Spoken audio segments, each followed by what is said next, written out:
Bienvenue sur le podcast Art et Vibration, l'art de vibrer par la création. Je suis Fanny, âme en pleine transformation, mêlant art et vibration. J'utilise les arts pour me développer et me faire vibrer. Passionnée de création artistique et par l'humain, j'ai choisi de créer ce podcast pour vous faire découvrir à vous aussi des outils d'introspection et devenir ainsi créateur de votre vie en amenant du mieux-être et de la magie. À travers mon parcours d'expérimentation, d'interviews et conversations, j'amène ici des inspirations, réflexions et vous donne la force de passer à l'action pour élever votre vibration dans tous les domaines de votre vie. Je vous souhaite à tous et à toutes une belle écoute.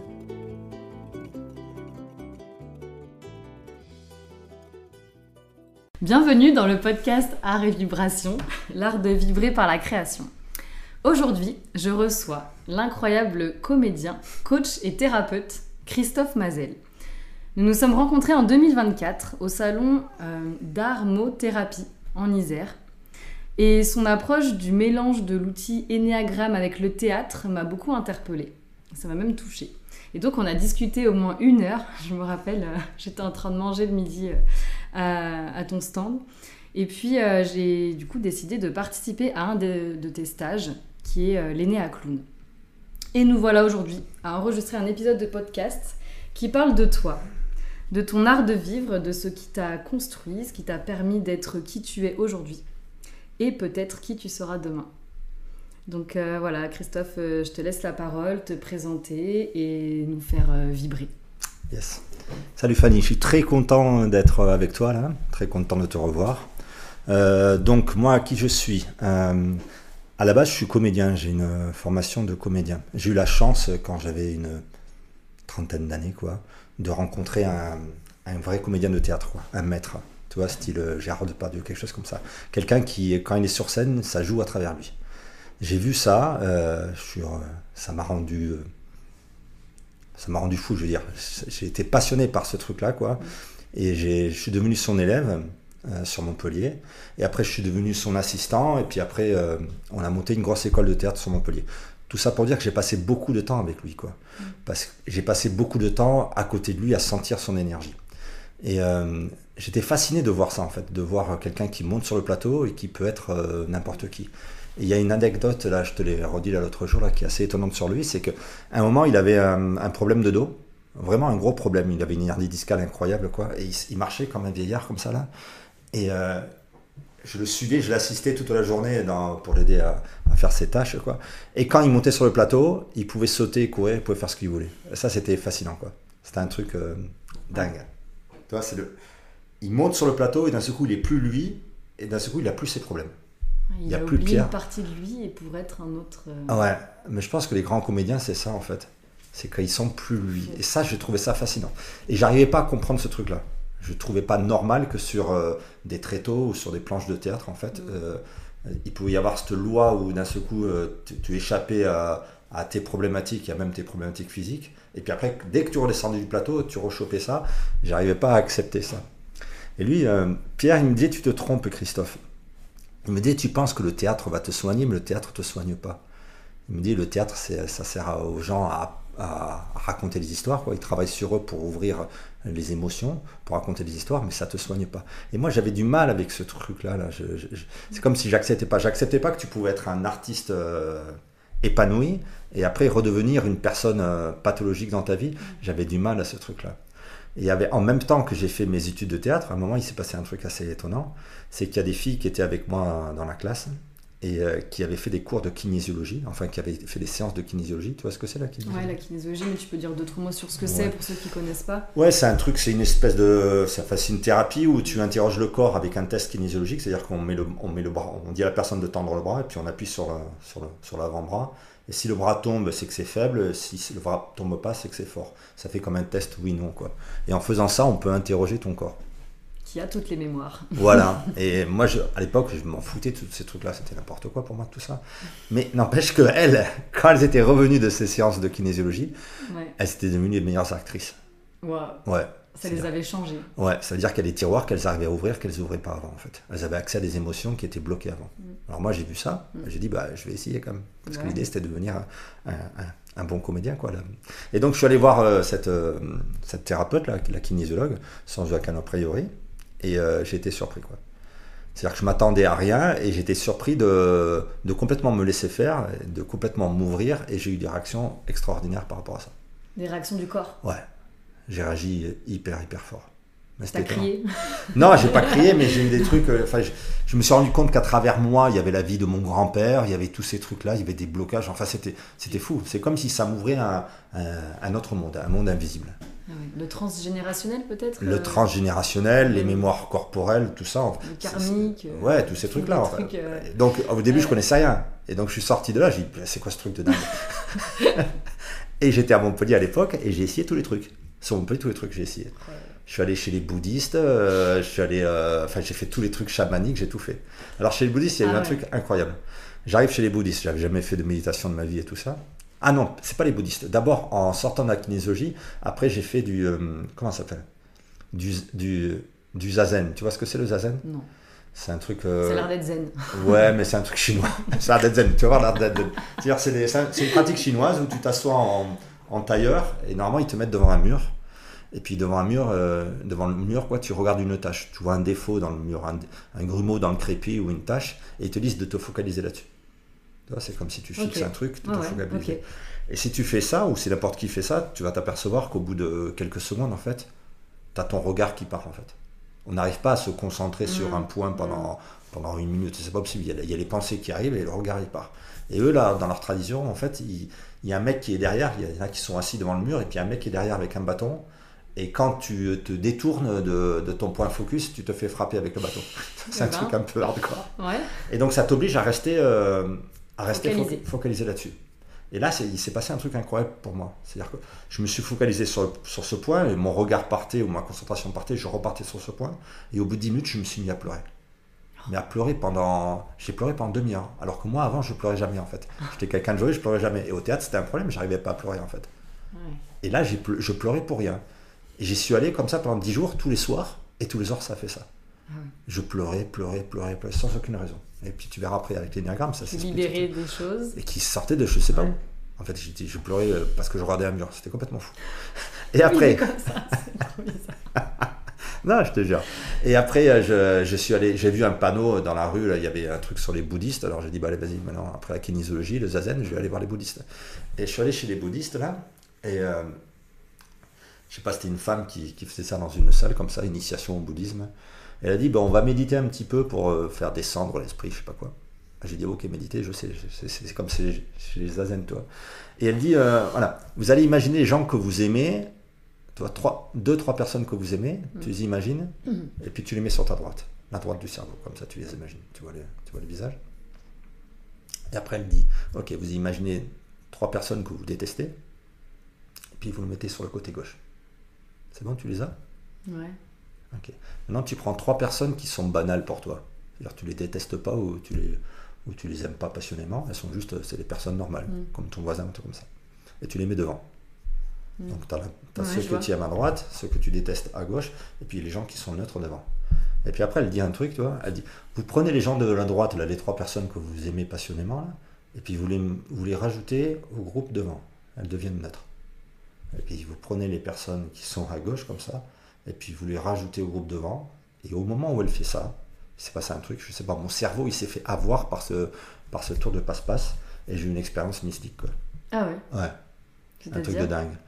Tu peux un petit peu en dire ou pas trop? Je peux essayer de l'expliquer, maintenant c'est juste des souvenirs, mais j'ai eu l'impression qu'il y avait une espèce de boule de feu, quoi, qui s'ouvrait dans mon ventre. C'est comme si dans mon ventre, comme ça faisait une ligne, tu vois, comme un truc d'océan, une ligne droite, comme ça, un horizon, ça fait tout.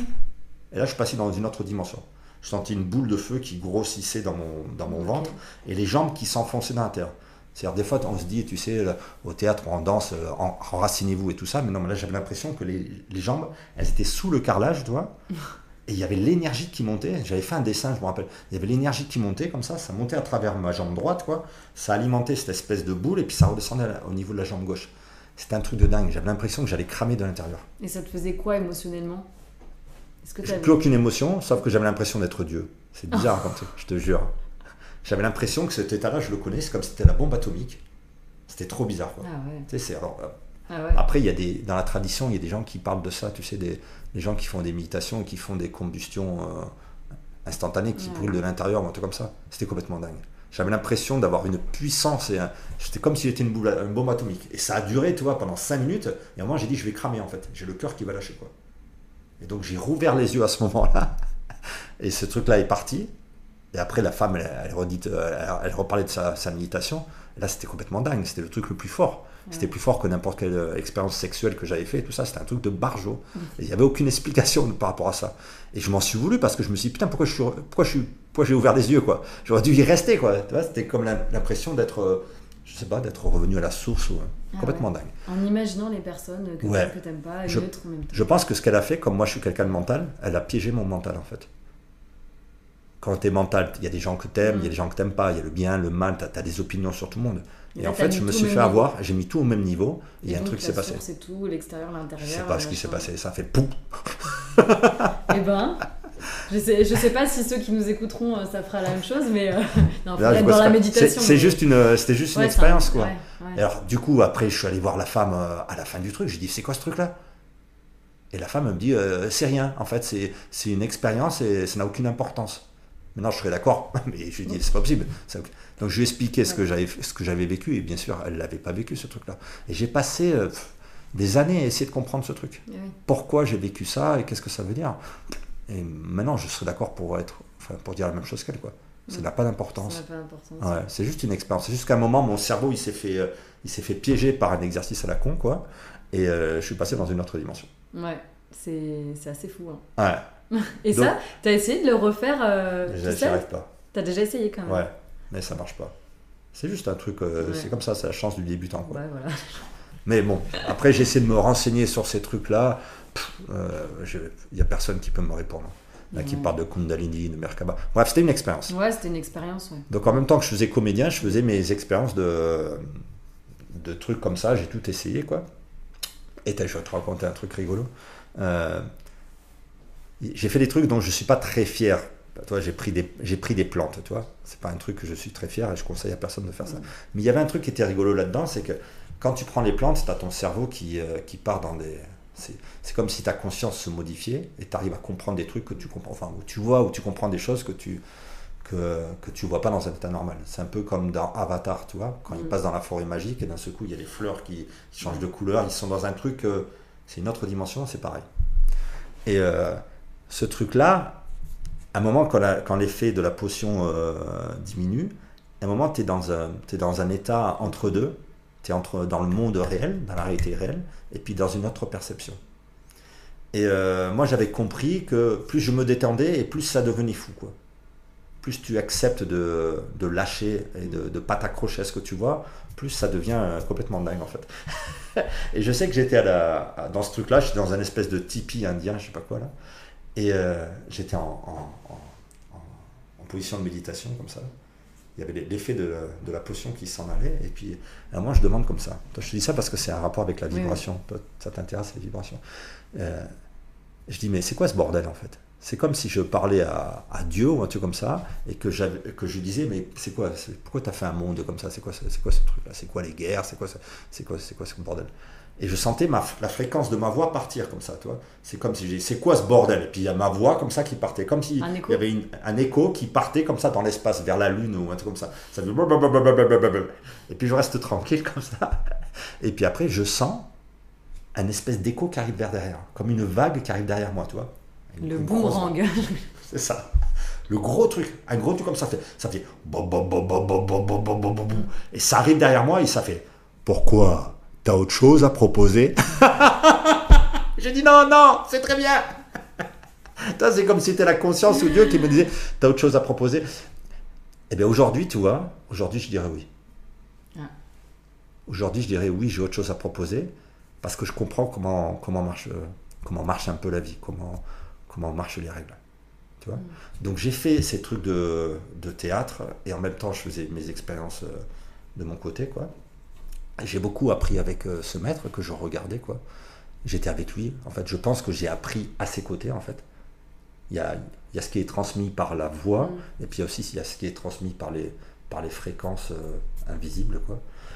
Et à la fin de mon cursus, j'étais pas encore un comédien, quoi. C'était pas encore fini, quoi. C'est-à-dire que la plupart du temps, j'étais emmerdé par Christophe Mazel, quoi. Je faisais encore du Christophe Mazel, mais de temps en temps, j'avais des instants de grâce où ça jouait tout seul, tu vois, où il y avait ça venait, quoi. Mais c'était pas encore établi.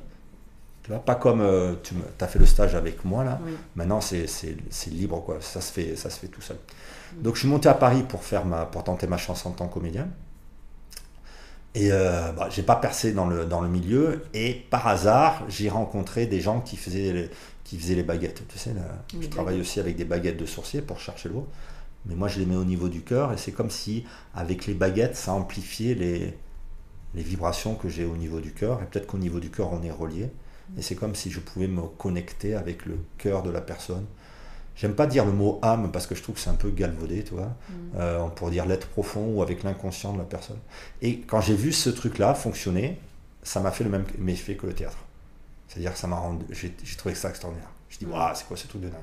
Et je suis rentré là-dedans comme je suis rentré dans le théâtre. Comme je suis rentré en religion dans le théâtre, j'ai fait 9 ans de théâtre à fond. Je faisais que ça jour et nuit, quoi. Et là, je suis rentré là-dedans aussi pareil. Dans ces trucs-là. Et là, ça a assouvi mon besoin de comprendre comment marche la vie. Comment ça marche, tu vois. C'est quoi le rapport avec le père et la mère. Qu'est-ce qui est caché derrière l'énergie du père, de la mère. Comprendre les énergies, le yin, le yang. Enfin, ça m'a expliqué le monde, quoi, et ça m'a permis d'être en paix par rapport à ça. Donc ça, c'était chouette. Ça a achevé ce truc-là que je cherchais un peu dans le théâtre, c'était de comprendre. Alors que le théâtre n'est pas fait pour comprendre, le théâtre est fait pour exprimer, ouais. C'est pas la même chose. Donc j'ai fait ça pendant 9 ans, je suis devenu enseignant de ce truc-là. Tu appelles ça comment ? C'est les baguettes coudées. Alors l'école dans laquelle j'ai été, c'était médecine symbolique, mais maintenant je ne fais plus partie de cette chose-là, je me suis détaché de ça. Et au bout d'un moment, en fait, de faire ça et d'entendre les histoires de tout le monde et puis de gérer ça, ça m'a appris beaucoup de choses, ça m'a beaucoup nourri. Mais la liberté d'être sur scène me manquait, en fait. C'est comme si quand tu es dans le développement personnel, tu cherches à faire que le bien, tu vois. Tu cherches à donner l'amour, le bien, tout ça. C'est un peu chiant au bout d'un moment. C'est la phase artiste qui revient. Ouais, c'est comme si ça me saoulait de faire que ça. Et alors, pour m'amuser, comme ça, juste pour m'amuser, parce que j'avais fait les baguettes et puis en même temps, j'ai découvert ce truc qui s'appelle l'énéagramme. L'énéagramme, tu vas pouvoir juste en dire quelques mots. Ouais, je peux en parler un peu. L'énéagramme, c'est une... Donc, tu as découvert l'énéagramme après les baguettes ? Ouais, j'ai fait les baguettes, et puis au bout de 5... J'ai enseigné les baguettes, et puis au bout de 5 ans, j'ai appris l'énéagramme, et après, je l'ai enseigné, quoi. Et ça, c'est fascinant, en fait. C'est une grille de lecture, on sait pas, c'est une figure un peu, comme la figure des 5 éléments. Tu sais, les Chinois, ils ont observé la nature pendant des milliers d'années, puis ils ont fait un dessin qui explique comment marche la nature. Mais bon, s'il n'y avait pas ce dessin, la nature, elle marcherait pareil. Oui. Tu vois, c'est juste une représentation de ça. Oui. Et les Chinois, ils ont dit, ok, le monde réel dans lequel on est, il est fabriqué avec 5 ingrédients. Le bois, le feu, la terre, l'air et l'eau. Ils ont fait un dessin où ça montre la circulation entre les 5 éléments, les saisons et tout ça. Et l'énéagramme, c'est pareil, c'est un dessin pareil. Les Chinois aussi ? C'est pas les Chinois, on ne sait pas d'où ça vient en fait. Ah ouais. C'est un truc qui est vieux, peut-être que c'était dessiné dans les pyramides. On sait que c'était à la base, ceux qui l'ont beaucoup utilisé, c'était les soufistes, tu sais, c'est la branche mystique de l'islam, c'est ceux qui essaient d'atteindre l'éveil dans l'islam. Ils utilisaient ça, il y a Gurdjieff qui a utilisé ça aussi. C'est un dessin qui est apparu, c'est un truc caché pour les initiés, quoi, et qui est apparu dans les années 70, un peu comme le yoga, le qigong, ça c'est des trucs vraiment secrets, quoi. Je sais pas pourquoi dans les années 70, tout ça, ça a été ouvert au grand public. Et donc ce dessin explique comment marche la psyché humaine. C'est-à-dire comment marchent les caractères. Mes émotions, comment elles marchent. C'est comme si la vie, c'était une divine comédie, c'était une pièce de théâtre. Et dans la pièce de théâtre, pour jouer cette pièce de théâtre, il y a 9 grands rôles. Il y a une distribution de 9 grands rôles. C'est comme si tu étais obligé de jouer un des rôles. Et ce qui est fascinant, moi, quand je vois ça, c'est que tu prends n'importe quelle pièce de théâtre, ou n'importe quel livre, ou n'importe quel dessin animé. Sur les dessins animés, c'est hyper flagrant, quoi. Tous les personnages qui sont inventés par les réalisateurs, par les dessinateurs, obéissent à l'énéagramme. alors qu'ils n'ont pas été formés à l'énéagramme. C'est comme si tu ne pouvais pas inventer autre chose que l'énéagramme. Chaque être vivant ou chaque personnage qui a été imaginé obéit à cette grille de lecture. C'est assez fascinant. En plus, tu as dû faire du lien beaucoup avec le théâtre, les À films, fond, les caractères. Après, tu comprends des personnages de théâtre, c'est dingue, c'est complètement dingue. Alors, ce truc, il y a ces 9 personnages, je peux les décrire un petit peu. Oui, tu peux aller un peu dans le détail. Ouais. Ils sont c'est ce qu'on appelle l'ego, c'est les personnages qu'on joue pour survivre. Quoi. Ils sont tous construits sur l'évitement d'une peur. Tu vois, ça part sur on dit que c'est 9, Énéas ça veut dire 9, et gramme c'est figure, donc c'est une figure à 9 points. On pourrait croire que c'est une base de 9, mais à la base il y a cette espèce de rond, là, tu vois, qui est le grand tout, le grand rien, c'est la conscience avant qu'elle soit un individu. Donc il y a 9 plus 1, ça fait 10, quoi, c'est une base de 10. Donc si on prend l'ensemble de l'humanité et qu'on dessine un rond et qu'on dit que cet ensemble, ce rond c'est l'ensemble des êtres humains, on peut le diviser en 3 grandes familles. En tant qu'être humain, tu sais, on a 3 cerveaux. Tu as un cerveau ici qui sert à la survie du corps. L'estomac. Ouais, en bas de l'estomac, là, ici. Le bassin. Ouais, entre le bassin et l'estomac. Ouais, le premier dentième, c'est ici, là. C'est celui qui te permet de survivre, enfin, qui fait survivre ton corps, qui fait que les gens qui sont dans le coma, tu vois, ils peuvent rester dans le coma pendant 20 ans et puis ils sont toujours vivants. On a ce cerveau ici émotionnel. Au cœur. Ouais, au cœur, qui sert à faire du lien avec les gens. Et puis on a un cerveau ici au niveau de la tête, qui sert à analyser. L'esprit. Ouais, et être d'accord avec ce qu'il voit ou pas être d'accord avec ce qu'il voit. Donc tous les êtres humains ont ces 3 cerveaux. Mais il y a un tiers de la population mondiale qui, pour survivre, a fait confiance au cerveau du bas. On dit que c'est des instinctifs. Donc on met un point en haut du cercle là. Et puis il y en a un tiers qui a fait confiance à son émotionnel, qui a donné les clés du camion à l'émotionnel pour survivre, et un tiers qui a fait confiance à sa tête.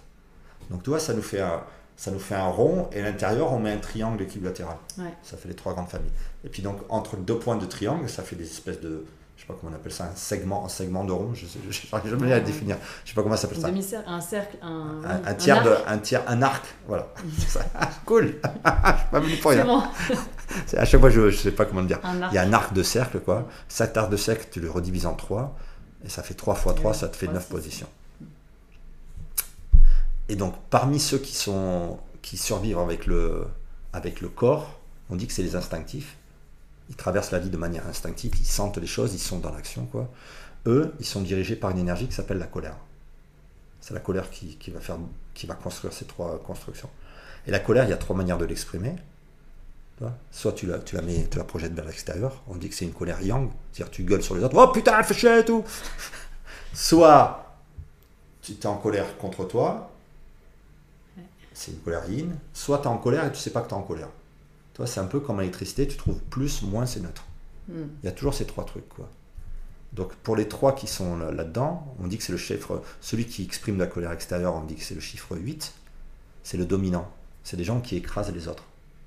Tu vois, qui veulent montrer qu'ils sont les plus forts. Pourquoi ils veulent montrer qu'ils sont les plus forts? Parce que quand ils étaient petits, ils ont expérimenté l'inverse. C'est toujours comme ça que ça marche. C'est-à-dire que c'est quelqu'un qui a expérimenté la faiblesse physique. Quand il est né, quand il était petit, il est né prématuré, ou alors il avait un handicap, ou là, il avait un grand frère. Il était dans une position physique qui fait qu'il était archi vulnérable et que tout le monde pouvait le tuer. Et ça lui a fait peur. Il a pensé qu'il allait en mourir de ça.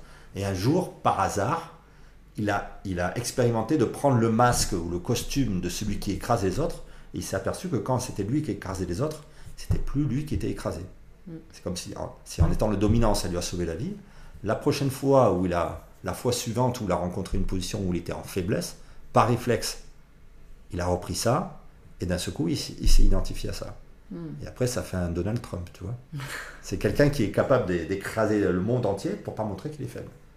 Tu vois, je sais pas si tu as vu quand il a rencontré Zelensky dans le bureau ovale, il a fait que ça. C'est comme s'il était dans une cour de récréation, et il voulait juste prendre Zelensky et lui écraser la main, le mettre par terre, et que Zelensky lui demande pardon, et lui dise c'est toi le plus fort.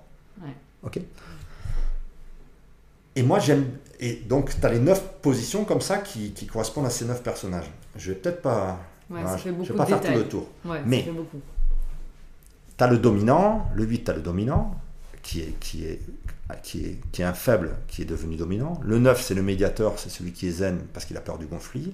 Le 1 c'est celui qui veut être parfait parce qu'il a peur de faire une erreur. Le 2, c'est celui qui s'occupe des autres parce qu'il a peur de s'occuper de lui. Le 3, c'est celui qui réussit parce qu'il a peur d'échouer.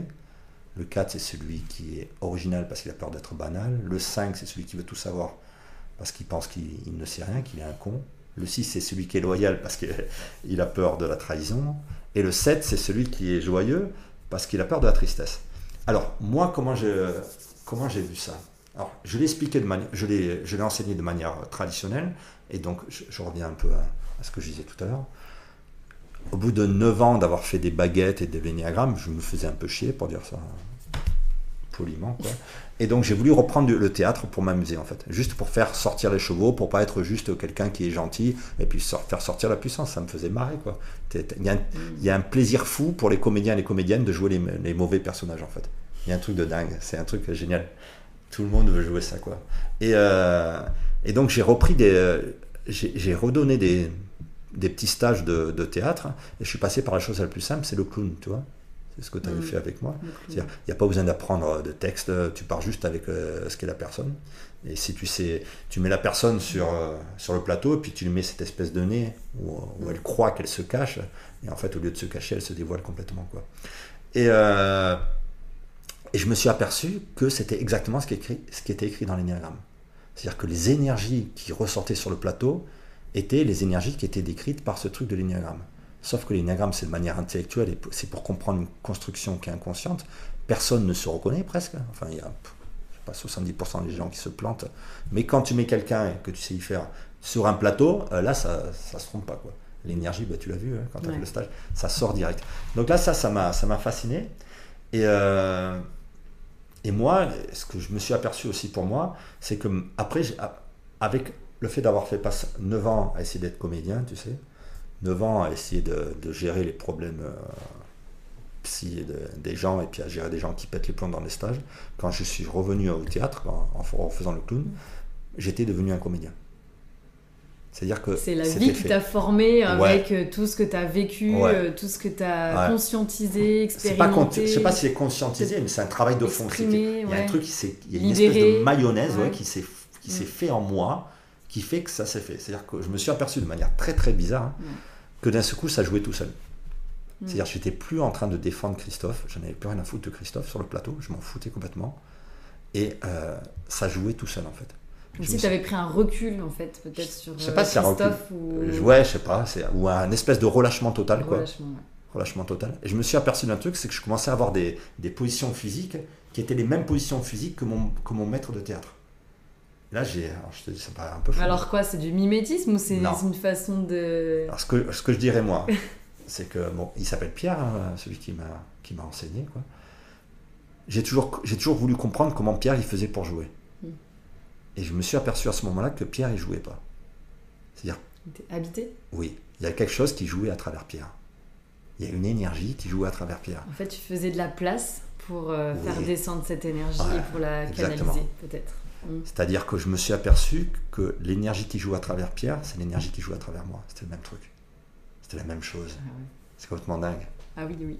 Je me dis, putain. Et toute ma formation de théâtre, Pierre, il me disait, t'écoutes pas, Christophe, t'écoutes pas.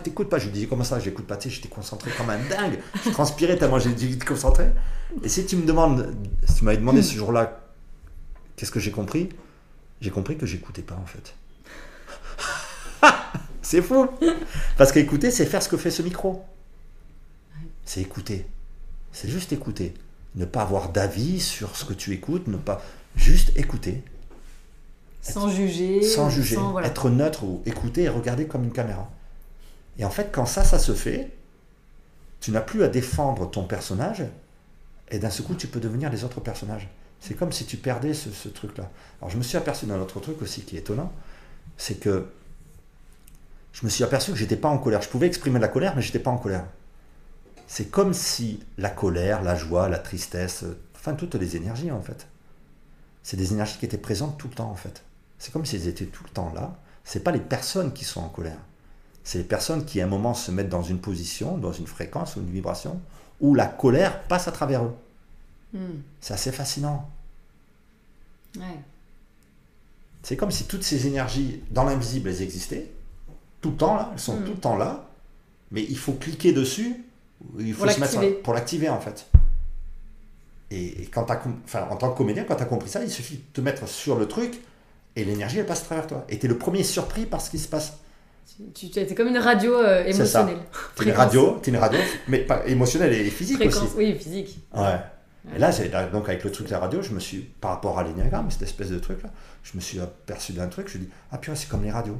Tu vois, dans la pièce là où on est là, il y a RMC qui passe. RMC est dans la pièce. RMC, t'as déjà entendu RMC? Ils font que gueuler toute la journée, tu vois.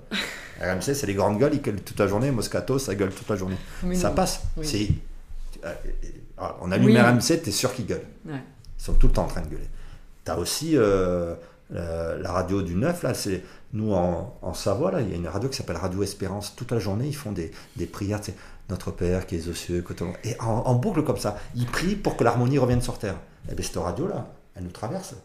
Mais pour pouvoir l'entendre, cette radio, pour que cette radio prenne et la voix qui sorte dans la pièce, là, il faut se mettre sur la fréquence. Alors je me suis dit, putain, c'est ça en fait.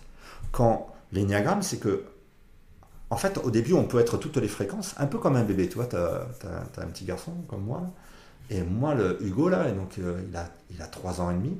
Et il y a un truc que je regrette avec lui, tu vois, c'est un rapport avec le micro, là, c'est que quand il était petit, je ne l'ai pas enregistré. De 0 à 5-6 mois, quoi, je ne l'ai pas enregistré. Et il faisait des bruits incroyables. Il faisait des bruits d'oiseaux, tu vois. Il arrivait à faire des bruits, mais un truc de dingue. Et je ne l'ai pas enregistré. Et maintenant qu'on lui parle que français, en fait, ces bruits, il ne sait plus les faire.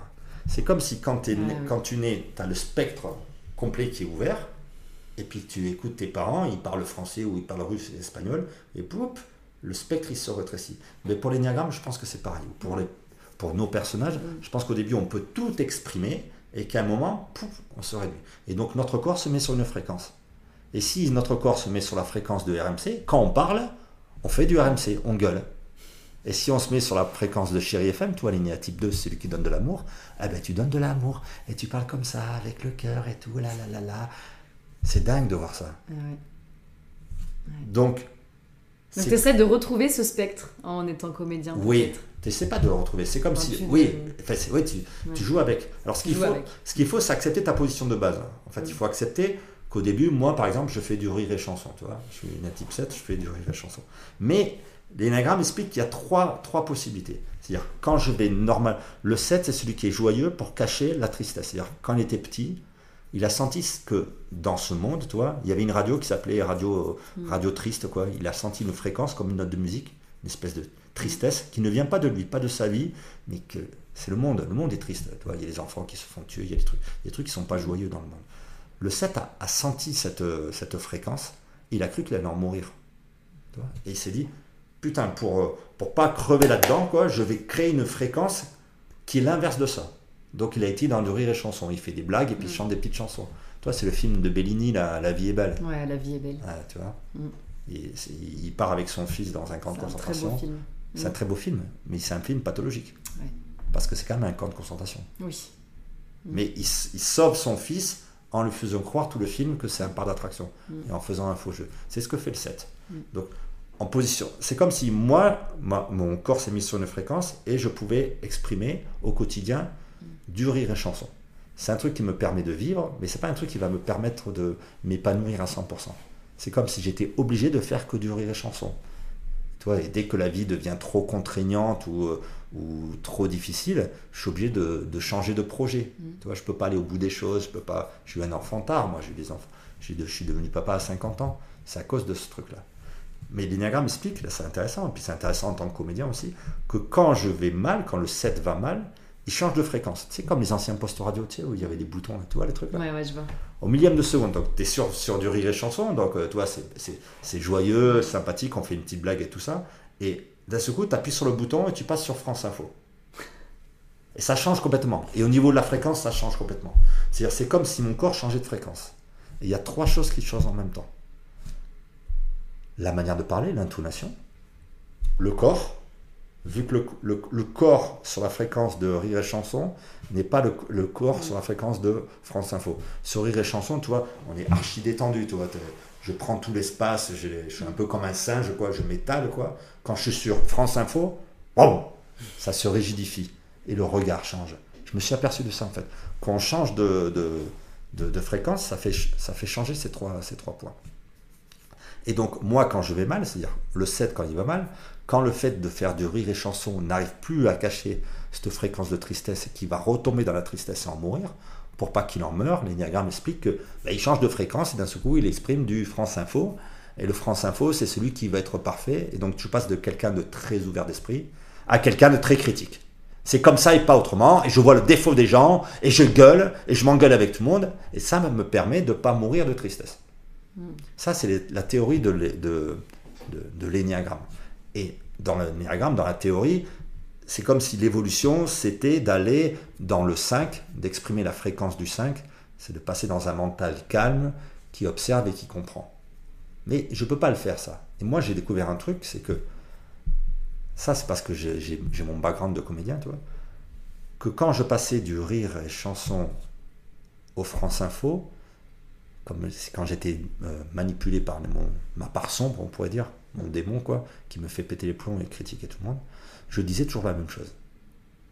C'est comme si je m'étais aperçu que quand je passais de l'un à l'autre, je disais toujours j'en ai rien à branler. Là, je m'en branle, je m'en fous, j'en ai rien à foutre. Et là, d'un seul coup, je partais et j'explosais tout le monde. Et en tant que comédien, en fait, on est habitué à ça. C'est-à-dire que quand tu fais ta formation de comédien, on t'habitue à ouvrir ses tiroirs et à laisser sortir ses énergies. Tu vois, d'un seul coup, tu te mets à trembler. Enfin, il y a beaucoup d'adrénaline et tout ça. Là, c'est un peu bizarre. Dans la vie, on n'aime pas faire ça. Mais en tant que comédien, c'est l'exercice, quoi. Tous les jours, tu t'entraînes à faire ça. Et donc, j'ai cette espèce de capacité à envoyer l'énergie très très fort ou à faire sortir les énergies de moi très très fort et être très calme à l'intérieur. Tu vois, c'est comme si je m'observais en train de gueuler et d'insulter les gens. Tu m'as vu quand... Oui. C'est un peu effrayant d'ailleurs parce que les gens sont effrayés quand les gens font des stages d'énergie avec moi. Les gens, ça leur fait peur parce que c'est comme si j'avais pas de tabou. Je fais sortir l'énergie brute comme ça et ça fait un peu peur parce que dans la vie tu peux pas faire ça. Mais en tant que comédien, tu t'amuses à faire ça. Et je me suis aperçu d'un truc assez incroyable, que c'était toujours la même phrase. Donc c'est-à-dire que je disais toujours j'en ai rien à foutre et d'un coup je pétais les plombs.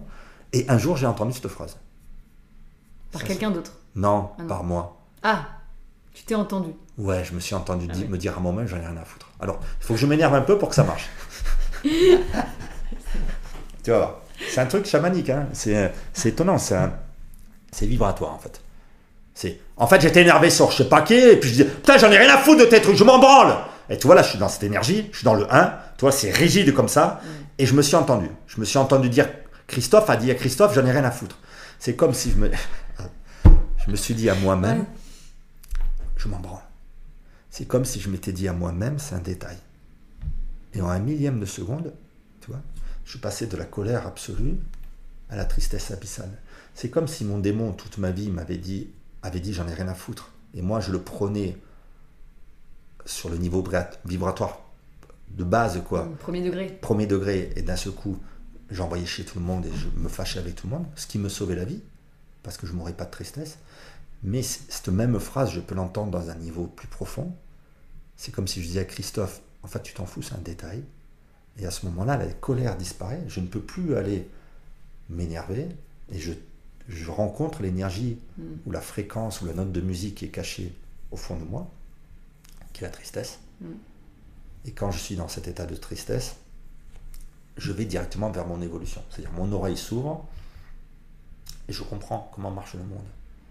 C'est comme si je m'étais aperçu que le but du jeu, ce n'est pas de s'améliorer, mais d'accepter qu'on a des côtés positifs et des côtés négatifs, des bonnes énergies et puis des énergies un côté sombre, d'être capable d'aller dans ce côté sombre, de le laisser s'exprimer très très fort pour un jour l'entendre. Et c'est ce que j'ai fait avec moi, et c'est comme si mon corps avait retrouvé le chemin. C'est comme si par mon côté sombre ou par mon côté diabolique qui dit j'en ai rien à foutre, quoi, j'avais trouvé le chemin pour aller voir la fréquence qui était cachée en moi, qui était interdite, qui pour moi correspond à la tristesse. Et à partir de la tristesse, c'est-à-dire quand la tristesse est là, j'ai pas besoin de travailler pour être quelqu'un qui comprend, pour aller dans le 5, on dit au niveau général, ça se fait tout seul. Et je suis le seul à dire ça. Tu vois ? Alors, maintenant j'essaie de faire ça avec les gens, quoi. C'est comme si avec mon background de comédien, comment marche la vie avec les baguettes et puis l'énéagramme, quoi, j'essaie de pousser les gens de manière physique énergétiques dans leur retranchement, dans leur part sombre, pour qu'ils puissent entendre le truc et pour que le corps retrouve le chemin. Quand tu l'as fait 2, 3, 4 fois, quoi, tu retrouves le chemin pour aller vers son évolution. Et en même temps, ça me fait beaucoup rire. Je sais pas comment tu as vu au théâtre. Moi, l'expérience que j'ai eue avec le stage Enea Clown, franchement, c'était... Mais je recherchais ça. Je recherchais quelque chose d'inconfortable et de nouveau pour justement découvrir des choses, essayer de comprendre éventuellement des choses en moi. Et en fait, c'est vrai qu'on était un groupe de personnes, donc tous différents, avec des énagrammes différents. Donc on ne connaissait pas du tout en fait pas forcément tout le principe. Le but c'était vraiment d'utiliser le théâtre et de se mettre en clown pour voir qu'est-ce qui ressort en fait, sans avoir conscience de l'énéagramme vraiment. Et c'est ça qui était bien, c'est qu'on partait de zéro, enfin on part de quelque chose, on sait pas vraiment, on n'essaie pas de se dire ah oui moi je suis 1 ou je suis 2 ou je suis 3. Et là, j'avoue que c'était vraiment drôle parce que rien que quand on a commencé le cours, c'était essaie d'imiter telle personne. Et donc, ça mettait vraiment un peu plus à l'aise les personnes parce que, moi, j'ai pas fait du théâtre. Disons que j'ai fait 1 an où j'ai appris une pièce et c'était Le Prénom, parce que tu connais du coup.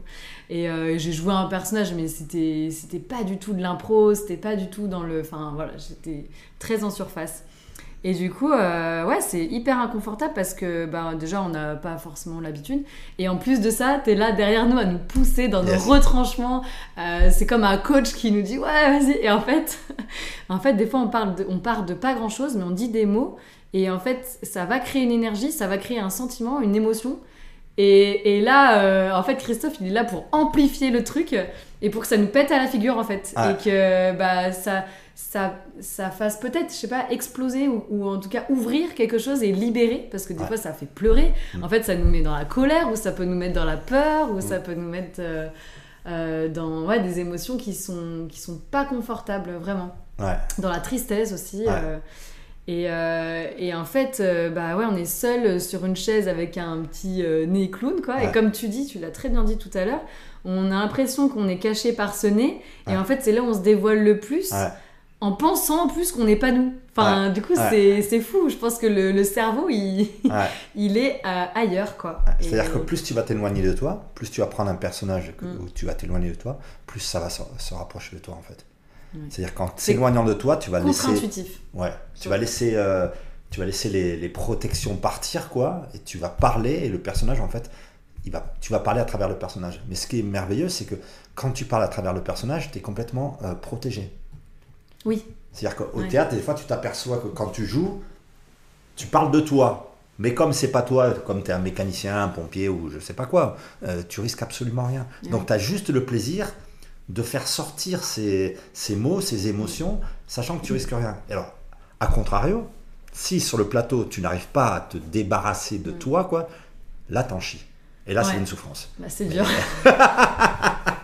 Et je sais, j'ai passé 10 ans à faire ça, à galérer comme un dingue. C'est pour ça que c'est bien d'avoir 2 jours pour ce stage. Parce que franchement, un jour, quand on n'a jamais fait ça, c'est trop difficile, je pense. Et puis, il faut vraiment oser et pour le coup, avoir envie d'être vraiment dans de l'inconfort. Vraiment. Mais après, il y a un truc qui est fantastique, ça veut dire que tu le fais pour de faux. C'est comme si, en passant par le théâtre, comme ça, tu prends n'importe quel... comme tu dis, je fais partir les gens sur rien, quoi. On met le nez rouge et puis ils ferment les yeux, ils ouvrent les yeux et puis on part avec le premier mot qu'ils disent, ou alors ils se grattent l'oreille et puis on part sur ça. On amplifie ce truc-là. Et à force d'amplifier ce truc-là, d'un seul coup, ça va faire péter les protections et t'as l'inconscient qui va sortir. Et la personne ne s'en rend pas compte, mais le public en face, il rigole comme un dingue. Parce qu'en plus, c'est des vérités énergétiques qui sont en nous, quoi. C'est fascinant. Et alors, le fait de le faire pour de faux sur un plateau de théâtre ne change rien. Le cerveau ne fait pas la différence, en fait. Donc, c'est comme s'il y avait un espace libre dans lequel tu peux faire tout ce que tu veux, tu peux faire sortir toutes les énergies. Il n'y a plus de bien, de mal, il n'y a plus rien, il n'y a plus de morale, il n'y a plus rien. Et c'est comme si tu le faisais dans la vraie vie. Et ça, c'est fantastique. Au niveau de l'évolution de chaque linéatype ou de chaque personne, c'est fantastique. Parce que le corps, quand il l'a fait, il l'a fait. Et s'il l'a fait pour de faux, c'est pareil que s'il l'avait fait pour de vrai. Il l'a en mémoire après, c'est ça. C'est une mémoire corporelle. Il a fait le chemin. Parce que le cerveau ne fait pas la différence entre c'est pour de faux ou c'est pour de vrai. Donc c'est vraiment génial d'utiliser le théâtre pour ça, parce que c'est un moyen où tu peux aller très très très loin dans les libérations. sans prendre aucun risque, et puis sans prendre de risque, sans faire de risque aux autres. Donc c'est comme si j'avais un peu ce truc-là, c'est mélangé en moi, le truc de l'art, du théâtre, et puis de la compréhension de la thérapie, et ça se fait tout seul. Ouais, c'est fluide, enfin, c'est quelque chose que... Là c'est en train de, tu vois, ça fait... ça bouge. Ça bouge, et puis je sens qu'il y a un truc en moi qui cherche à s'exprimer et à faire quelque chose. Un peu comme, je pense, je sais pas, Jodorowsky, quand il a d'abord, à la base, c'est un comédien, c'est un cinéaste, et puis avec les actes psychomagiques, là, il a fait son truc à lui. Je me vois un peu comme ça. Je sais pas trop où ça mène, mais pour l'instant, ça me fascine. Tu vois, ça me fascine de voir ça. Ça me fascine de voir que, de voir que ma vie, en fait, c'est comme si elle s'était faite par hasard. Il n'y a pas de plan, quoi. J'ai pas réfléchi. Mais le fait d'avoir appris le théâtre, j'ai cru que j'avais appris à parler, mais en fait, c'est pas ça. J'ai appris à écouter, en fait. Ouais. D'avoir fait le théâtre, puis d'avoir fait les baguettes, puis d'avoir fait l'énéagramme, et puis d'être qui je suis avec mon parcours en moi. C'est comme si ça suffisait pour créer quelque chose de nouveau à offrir au monde, ou tu vois. Et ça, j'ai envie de le faire avec tout le monde. Je pense que les gens, quand ils se libèrent, forcément, ils deviennent créatifs. Ah oui. On devient un artiste en se libérant, quoi. Ouais. Et artiste, ça ne veut pas dire que tu as besoin de faire des tableaux ou Non. du théâtre. Un boulanger qui fait ses croissants, c'est un artiste aussi. Ouais. Ou être créatif, en fait. Ouais, créatif. Et donc créer, en fait. C'est ça, en fait. Créer la vie, en fait. C'est comme si la vie, c'était une espèce de matière qui demande juste à ce qu'il y ait quelqu'un qui la prenne et qui en fasse quelque chose, quoi. Ouais. Et quand tu as compris ça, putain, tu dis, c'est trop bon, en fait. Ouais. C'est ça que j'appelle la magie de la vie, parce que je te rejoins là-dessus. En fait, je trouve que c'est vraiment fascinant. Et c'est pour ça que j'emploie d'ailleurs, même dans l'épisode de podcast en introduction, je parle de soyez créateur de votre vie. Ouais. Et du coup, il y a le mot acteur, alors pour le coup, c'est pas forcément en lien avec le théâtre directement, mais c'est vraiment être dans l'action, en fait, dans le fait d'agir, d'oser, de commencer le chemin, en fait, de se mettre en mouvement. Et c'est pour ça que le mouvement, d'ailleurs, est très important pour moi, en tout cas, dans mes pratiques et les outils d'accompagnement. Et de créer, en fait, c'est justement, on va réussir on libère des choses pour créer. Et donc, créer, c'est quoi ? C'est révéler son potentiel aussi. C'est révéler ses potentiels, voilà. Ça peut être dans n'importe quel domaine. On se dit, en fait, je me rends compte que ça, je sens que ça me fait vibrer, quoi, que ça me parle, je vais aller là-dedans parce que je me sens bien quand je le fais. Ouais. Je me sens nourrie, je me sens ressourcée, je sens que j'aide peut-être aussi, ou que, en tout cas, ça fait sens. Ouais, tu te sens vivante, quoi. Ça fait du sens. Yes. Alors, au niveau du sens, ce qui est intéressant aussi, là où moi je peux apporter des... Toi, ça, je sais pas comment me définir. Toi, je suis pas un thérapeute normal. C'est comme une espèce de coach, quoi, pour aider les gens à se libérer. Mais toi, par rapport à la blague que je te disais, l'espèce de Dieu là derrière moi qui me dit pourquoi tu as autre chose à proposer. Aujourd'hui, pourquoi je réponds oui, j'ai autre chose à proposer, parce que je comprends comment marche la vie, en fait. C'est comme si on était dans un jeu et il n'y a personne qui nous a expliqué les règles. Tiens, on ne comprend pas pourquoi on a choisi un père comme ça, pourquoi on a une mère comme ça, pourquoi il nous est arrivé ça, pourquoi on a un handicap et tout ça. Et quand tu commences à comprendre comment ça marche, à être trempé déjà avec ton passé, à voir que tout ce que tu as vécu, c'était normal, et à mettre du sens là-dessus, après tu peux commencer à jouer, quoi. C'est-à-dire quand tu connais les règles du jeu, tu peux commencer à jouer et t'amuser à être créateur. Sachant qu'à la fin, on meurt tous, et s'il faut la mort, c'est plutôt cool pour la personne qui meurt. Alors autant en profiter d'être dans cette espèce d'œuvre d'art et puis de créer, comme tu dis. C'est ça, en fait. Ouais. Et il n'y a pas longtemps, j'avais ces phrases qui revenaient, je me disais, il faut que j'en parle, de la structure et du cadre, et poser le cadre. Et ça revenait, c'était vraiment, s'il n'y a pas de structure, si on ne comprend pas déjà comment est, on va dire, créé ou bâti un peu la structure, la forme, on ne peut pas avoir ce côté de liberté créative, parce qu'en fait, on n'a pas intégré la base. Et du coup, s'il n'y a pas de structure, il ne peut pas y avoir de liberté. Ouais. Et c'est vrai que ça, voilà, comment se libérer, déjà, essaie de comprendre comment tu es structuré, quoi, pour te libérer de ça. Alors, tu veux que je réponde un peu à ça ou... Vas-y, si tu veux. comment on est structuré, c'est comme si le monde dans lequel on est là, notre conscience, elle fait des allers-retours dans 2 dimensions, en fait. Dans la dimension terrestre, là, où toi, t'es Fanny, t'es une jeune femme, et puis moi, je suis Christophe, quoi. Je suis un homme un peu plus vieux, on va dire ça comme ça. Et plus expérimenté. Je sais pas si je suis plus expérimenté. Je suis dans un corps d'homme. Attends, ma conscience, elle est enfermée dans un corps d'homme. Et puis demain, je vais me réveiller, je serai toujours dans un corps d'homme et j'aurai toujours une mèche blanche, tu vois. Ça n'aura pas changé, quoi. Mais je passe aussi la moitié du temps, et toi aussi tu passes aussi la moitié du temps de ta vie dans un autre état en fait. On pourrait dire dans l'état du rêve, dans lequel la conscience, c'est plus du tout pareil. Et donc on fait des allers-retours dans ces deux mondes, mais apparemment on parle de ce monde de matière, et puis l'idée c'est d'expérimenter cette vie pour apprendre quelque chose ou pour en profiter. Enfin, et cette vie, comment elle est fabriquée? Elle est fabriquée par deux énergies. Le yin et le yang, ils disent les Chinois, tu sais. On pourrait dire masculin, féminin, on peut dire aussi papa, maman. Aujourd'hui, ça n'existe. Je suis en train de toucher ta nappe ou de boire le verre d'eau juste parce que ton père il a fait l'amour à ta mère. Sinon, on ne serait pas là. Le micro, il n'existerait pas. L'ordinateur, il n'existerait pas. Trump, il n'existerait pas. Personne n'existerait.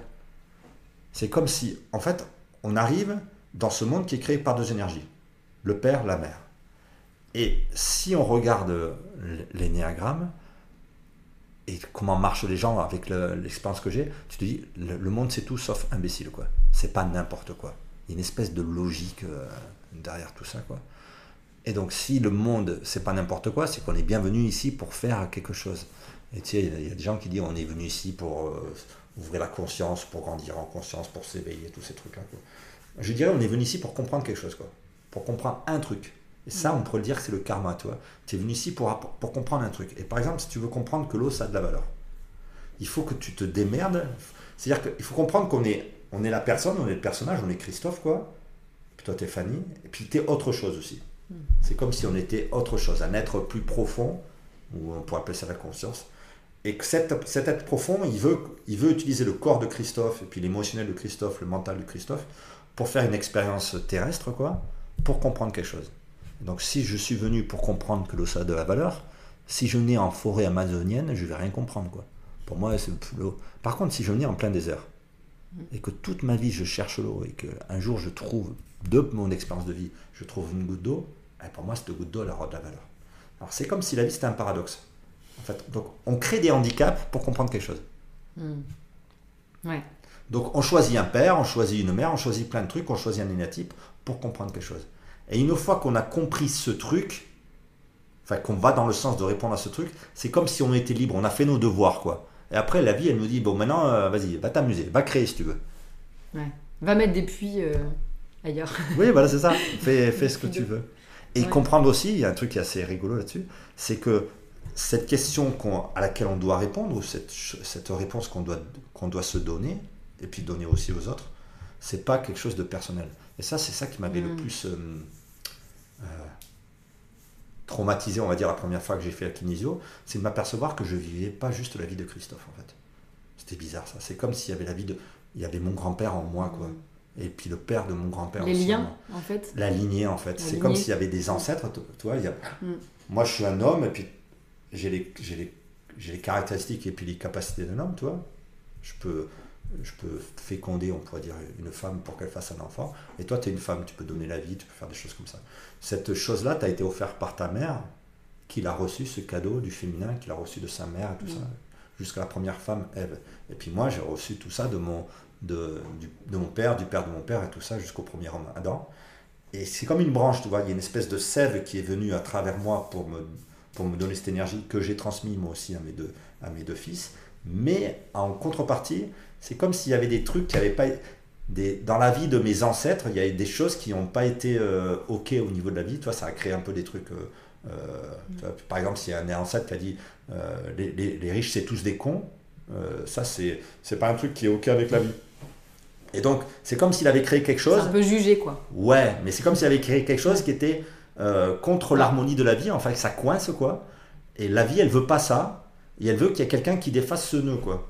Mais ce quelqu'un, c'est forcément quelqu'un de la lignée. De la suite. Ouais, et donc, il retransmet à son fils ce truc-là, et son fils va revivre cette problématique où il aura l'occasion peut-être de répondre les riches, c'est tous des cons, ou les riches, c'est des gens qui sont chouettes aussi, quoi.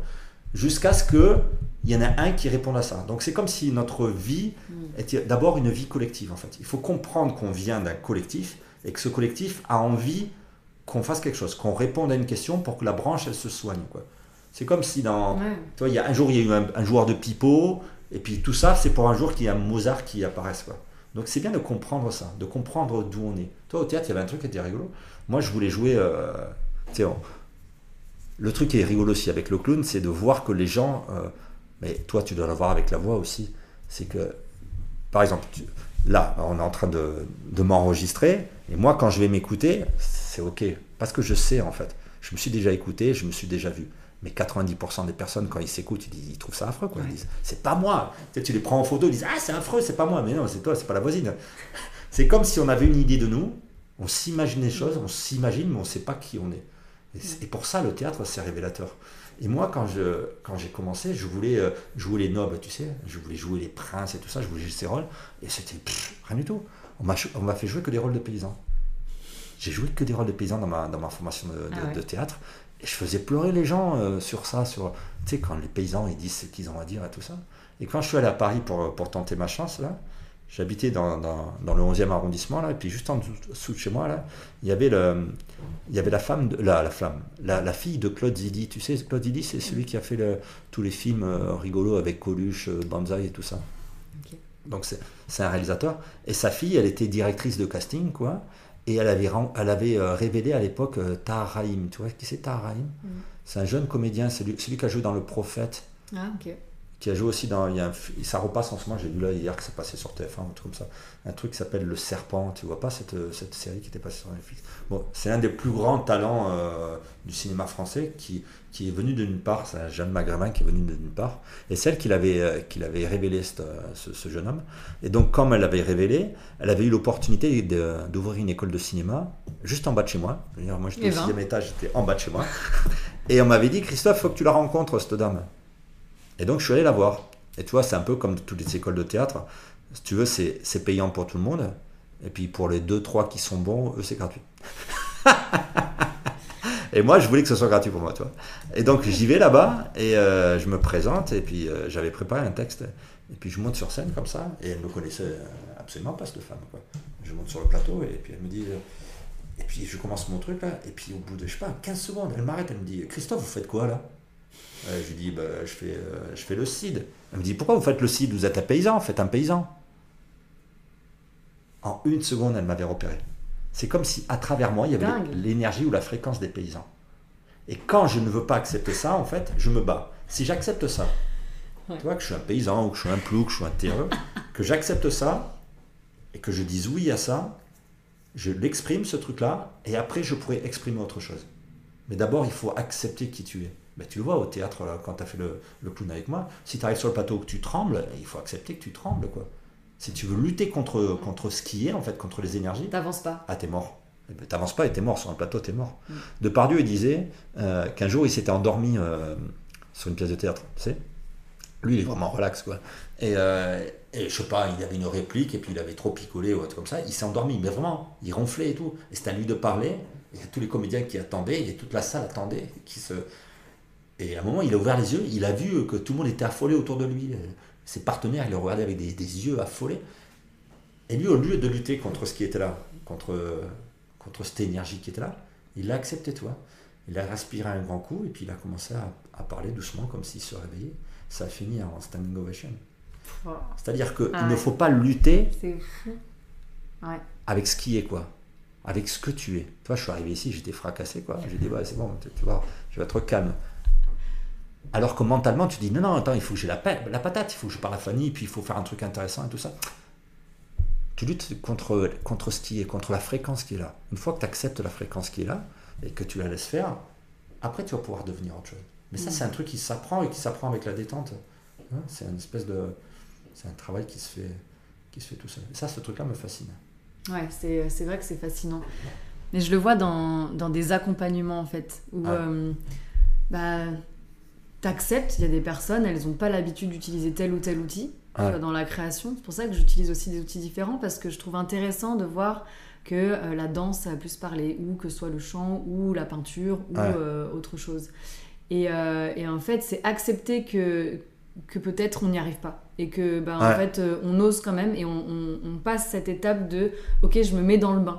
Et en plus de ça, c'est vrai que je fais souvent des accompagnements de groupe, du coup ça soutient quand même beaucoup, même toi aussi quand tu fais les stages. Bon, on est un peu tous dans le même bateau en mode maintenant on lâche, quoi, parce que sinon il n'y a rien qui peut en sortir, en fait. Et souvent je donne cet exemple, si tu donnes ça, c'est-à-dire très peu, tu reçois très peu. Ouais. Si tu donnes ça, ou tu ouvres les bras, et ben, tu reçois aussi ce Ouais. que tu as donné, en fait. Ouais. Que ce soit dans l'acceptation de se dire, bah, c'est nouveau, je vais peut-être pas y arriver, mais c'est pas grave. Je parle souvent du fait de oser. Mais là, ce que tu dis, c'est vrai que c'est accepter. Mais l'acceptation, c'est aussi un autre monde, quoi. C'est comme quand on passe des deuils ou quand on fait... Là, c'est plutôt accepter un état d'être à un instant T Ouais. pour aller vers quelque chose... Pour laisser ce de truc-là, nouveau. cet état d'être, faire ce Ouais. qu'il a à faire et t'amener là où tu vas t'amener. Ouais. Toi, si Ouais, c'est ça. si t'es sur le plateau, que tu fais le clown avec moi, là, si tu t'ouvres la bouche et que tu te mets à bégayer, ah putain, il faut aller à fond là-dedans. Faut Ah aller ouais, dedans. parce qu'après tu vas ouvrir des portes, mais ça va être incroyable. Ouais. Alors que dans la vie, bah, tu essaies de le maîtriser, ce truc-là. Ah ouais. Tu te dis, bah, ça se fait pas, moi, je suis pas quelqu'un qui bave, je suis pas quelqu'un qui bégaye et tout ça. Et c'est là où on se piège. Mais c'est normal. C'est Ah normal. ouais, c'est clair. C'est normal. Et pour la petite anecdote, je me rappelle, tu sais, c'était après le stage Ennéagramme qu'on avait fait ensemble l'année dernière, je crois que c'était au mois de novembre, un truc comme ça. Et un mois après, j'avais une représentation au Zikoff à Passin, en Isère. C'était un festival de musique. Ouais. Et j'avais l'occasion d'exposer et aussi de faire en fait, un petit spectacle, quoi, une représentation, avec un groupe Souffle de Brume que je connaissais à peine. Voilà, c'était l'organisateur. Il m'avait dit, ok, en fait, on te laisse carte blanche pour que tu puisses exprimer ce que tu as envie. Ouais. Et moi, j'avais dans l'idée d'exprimer l'art et la vibration, puisque c'était de la musique, etc. De me mettre dans un personnage qui pouvait, donc qui partait de vraiment zéro, ou en tout cas qui allait pas bien et qui allait mieux avec la découverte de la vie et des couleurs, etc. Et je m'étais dit, ah super, je vais faire un truc comme ça, avec des outils. Donc il y aura une toile où je pourrais peindre, il y aura du body painting où je pourrais aller dans le public, échanger, des voiles pour danser, une nouvelle tenue à la fin, enfin bref. J'avais tout un truc avec des outils. Et ça allait durer 30 minutes. Et je me dis, oula, j'ai jamais fait ça quand même, 30 minutes, c'est un peu long, voilà, ça peut être un peu long. Et je me suis dit, ok, je vais faire un vocal à Christophe, je vais lui demander 2-3 conseils, parce que j'avais quand même expérimenté le clown, mais c'était quand même pas pareil. Là, c'était une impro, mais là, je voulais quand même qu'il y ait un fil conducteur. En fait, je voulais qu'il y ait une incarnation du personnage, qu'il y ait une interaction avec le public, et qu'il y ait une impro en fait sur la musique que je ne connaissais pas en fait. D'ailleurs, j'avais un peu l'idée de la musique, mais c'était un peu de handpan, assez cool et tout ça. Et là, je me suis dit, ok, je te prends un peu de temps pour juste avoir un conseil ou deux. Et là, tu m'as dit, ok, alors déjà, si je reprends un peu, je sais plus ce que je m'étais noté, mais c'était qui est ton personnage, où est-ce qu'il est, c'est quoi son but, et qui sont ces gens. Et en fait, c'est quoi l'intention de ton personnage ? C'est que ça qu'il faut se focaliser sur l'intention, pas sur le comment, mais sur le pourquoi. Si tu trouves l'intention du personnage, si tu sais pourquoi tu as quelque chose à dire, mon prof de théâtre, il dit, si t'as rien à dire, tu fermes ta gueule en fait. Mais les personnages, ils parlent dans les pièces de théâtre parce qu'ils ont une intention. Mais peut-être que des fois, ils disent, je t'emmerde, mais en fait, l'intention, c'est je t'aime. Il faut comprendre l'intention. Ouais. Et après, t'as l'intention et tu te débrouilles avec tout le reste pour que ça répondre à ton intention. Et le clown, pour ça, c'est extraordinaire. C'est-à-dire on exagère le truc, mais le clown, il a envie de faire quelque chose. Mais tant que tu n'as pas découvert cette envie, c'est comme si, toi, quand tu parlais tout à l'heure, je me disais, c'est comme si on ne cherchait pas à exprimer quelque chose. Il y a quelque chose qui cherche à s'exprimer à travers nous. Ouais. Mais il faut savoir ce que c'est, qu'est-ce qu'elle veut, cette chose-là. Qu'est-ce que cette énergie, elle veut. Elle va utiliser toutes tes qualités, ou toutes mes qualités, et tous mes défauts, et les maladies, et tout ce qui va arriver, les accidents de voiture, pour dire ou exprimer ce qu'elle a besoin d'exprimer. Mais ce qu'il faut, c'est la reconnaître et se mettre au service de ce truc-là. Et tu vas voir que quand tu es au service de ce truc-là, d'un seul coup, c'est que du plaisir en fait.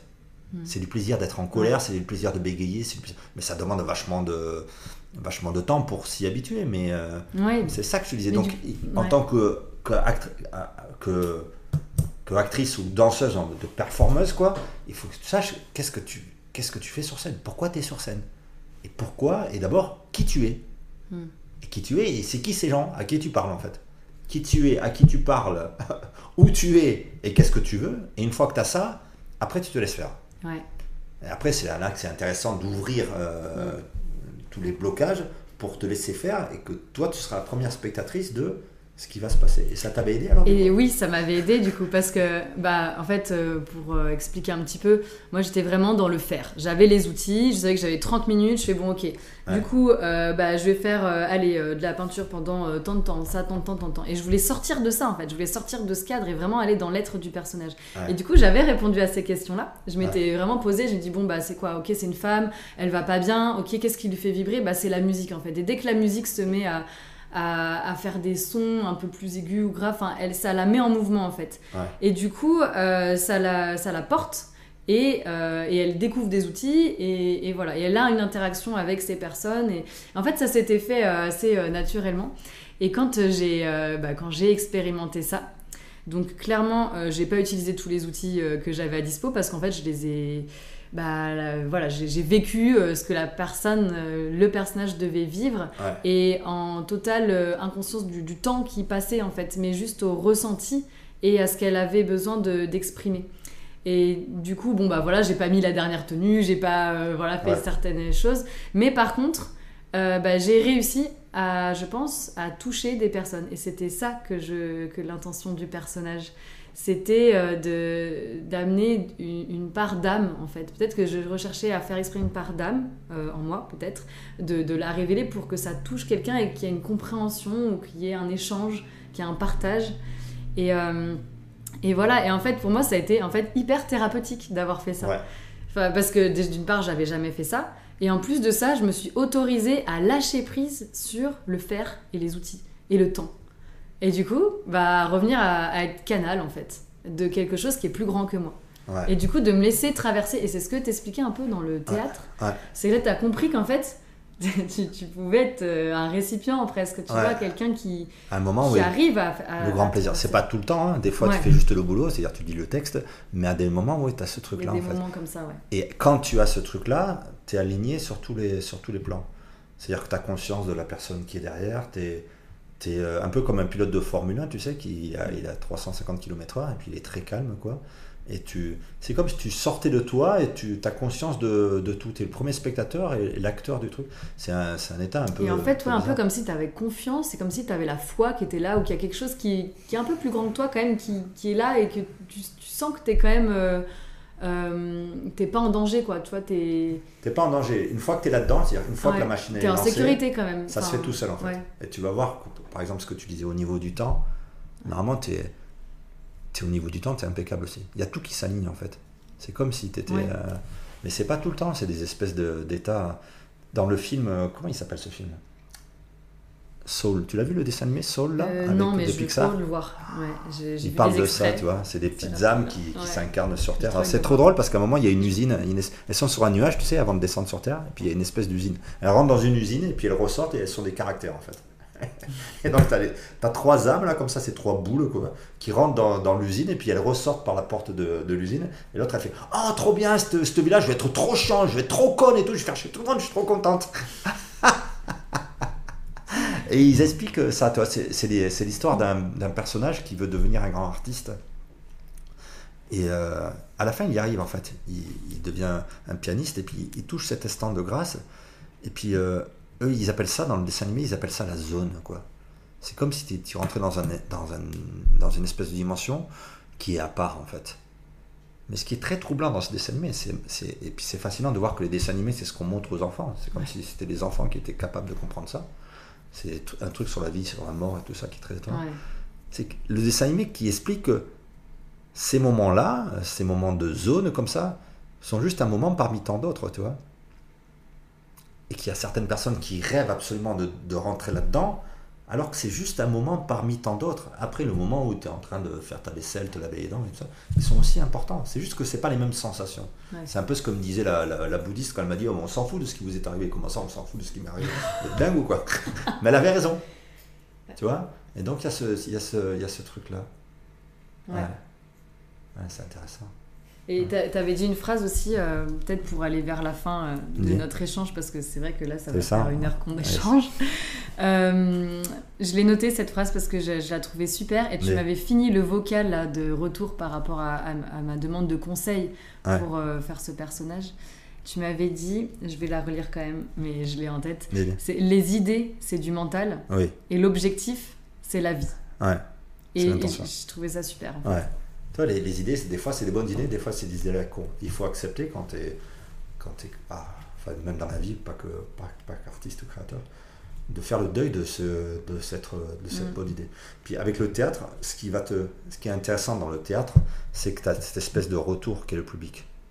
Et c'est le public qui a raison, en fait. C'est comme si tu proposais un truc et si ça touche pas, si ça marche pas au niveau du public, après tu le laisses tomber. Il faut accepter de laisser tomber les bonnes idées. C'est comme les écrivains, ils écrivent pas toutes les phrases, ou tu mets beaucoup de choses à la poubelle. Ouais, les idées, c'est que des idées. Ouais, c'est ça, c'est comme les outils. Enfin, t'as des outils. C'est un outil. C'est un outil. C'est juste un outil. Mais voilà, après, c'est quoi l'objectif ? C'est d'aller mieux, ok. Donc l'outil, c'est peut-être pas le bon. Et du coup, peut-être tu changes, ou alors, voilà. Ouais. Mais... Voilà. T'as autre chose à dire pour la fin ? Qu'est-ce que je dis ? Qu'est-ce que t'as envie de dire pour la fin ? Que moi, j'essaie d'accompagner les gens à réaliser leur potentiel comme ça, avec tous ces trucs-là, avec le truc thérapeutique, à comprendre pourquoi on a choisi nos parents, être en paix avec notre passé. Tu peux regarder tu vois, j'ai créé une chaîne YouTube où je fais des soins en direct, quoi. Il y a 25 soins où je prends les baguettes et puis les baguettes vont montrer les blocages du passé. Ça va donner des dates, ça va faire des prises de conscience. Et après, j'explique l'énéagramme, la construction du personnage. Mais tout ça, c'est comme s'il fallait être en paix avec ce qui nous est arrivé, comprendre pourquoi on a vécu ça quand on était petit, pourquoi j'ai vécu un viol, pourquoi j'ai vécu tous ces trucs-là. Et comprendre que tout ça, ça sert à amener vers un potentiel créatif, quoi. Et moi, j'essaie d'amener les gens là-dedans, en passant par le théâtre, exploiter le côté sombre, puis aller voir ça. Je fais des stages. Tu peux dire un peu les stages que tu fais, les Alors, prochains. je fais des stages de théâtre et néaclone. Alors, les prochains, il n'y a pas de date qui a été fixée, mais là, je vais en mettre à la rentrée. Je suis plutôt dans la démarche où s'il y a des gens qui ont envie, qui me contactent, et après, moi, je m'arrangerai pour le faire. Donc, des stages sur le théâtre, en passant par le clown, pour laisser sortir les énergies. Des stages d'énéagramme, et là en ce moment j'utilise la visio parce que ça s'est fait tout seul, quoi, mais j'ai l'impression que c'est le futur. Au lieu de faire venir les gens chez moi, je passe par la visio et ça marche très bien. C'est comme si l'énergie elle passait. Ben, tu vois, la voix ça passe et avec l'image ça passe. Il y a des gens ils peuvent regarder les soins et ça la soigne comme s'ils étaient chez moi, toi. Je sais pas, c'est un truc, ça marche. Donc je sors d'une formation énéagramme en visio. Pendant 4 mois j'ai coaché les gens là. Il y a des gens aussi qui m'appellent quand ils pètent les plombs. Ce qui est intéressant, c'est quand tu pètes les plombs, d'avoir une oreille extérieure comme toi, il y avait ce truc de théâtre qui te faisait stresser, quoi. Tu m'appelles et puis moi je fais une espèce de coaching avec ce que j'entends. C'est comme si moi avec l'oreille extérieure j'entendais la solution, quoi. Et je vais faire des initiations baguettes aussi pour montrer aux gens un peu comment ça marche les baguettes et pour que les gens puissent faire un peu comme moi. Je suis dans une année 3 en numérologie, c'est l'année de la communication, c'est-à-dire c'est l'année où je montre aux gens, toi, aujourd'hui ça tombe bien, ce que je sais faire, et puis après ça va se structurer. Ouais. Qu'ils aillent voir ma chaîne YouTube Christophe Mazel Énéagramme, et puis qu'ils voient ça. Oui, et puis tu as un site internet aussi. J'ai un site internet, christophemazel.com. Moi je suis passionné. Moi, j'ai besoin de travailler. Et pour travailler, il me faut des gens, des gens comme toi. Il me faut du pain sur la planche, il me faut de l'être humain, quoi, avec ses qualités, ses problèmes, de la matière. Et avec ça, je fais un truc. Donc voilà, j'adore travailler. Et puis on va voir ce qui se présente. Mais j'étais ravi de faire ça avec toi, de tester la formule avec le micro, pour voir ce que ça donne. Ouais, plaisir partagé. Ouais, c'est chouette, t'as vu, on aurait pu parler pendant 3 heures. Ouais, c'est ça. Bon, on va arrêter. En tout cas, merci à tous ceux qui nous ont écoutés. Ouais, merci à tous. Et puis n'hésitez pas à contacter Christophe. Je vais mettre les informations juste en dessous de l'épisode. Et voilà, vous aurez tout. Allez, au revoir. Au revoir. Plus tard pour un prochain épisode. À bientôt, merci Fanny.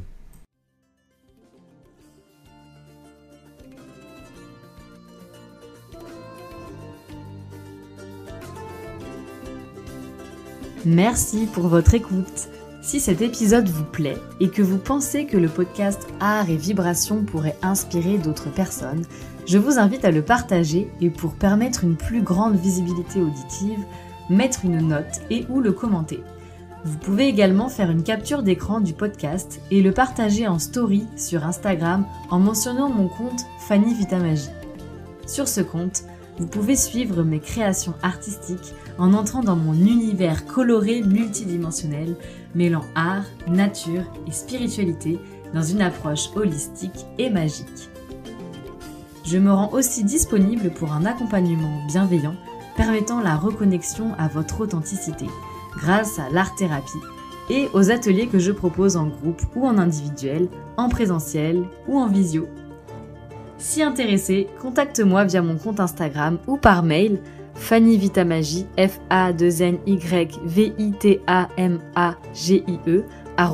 @gmail.com que tu trouveras aussi dans le descriptif du podcast. À bientôt!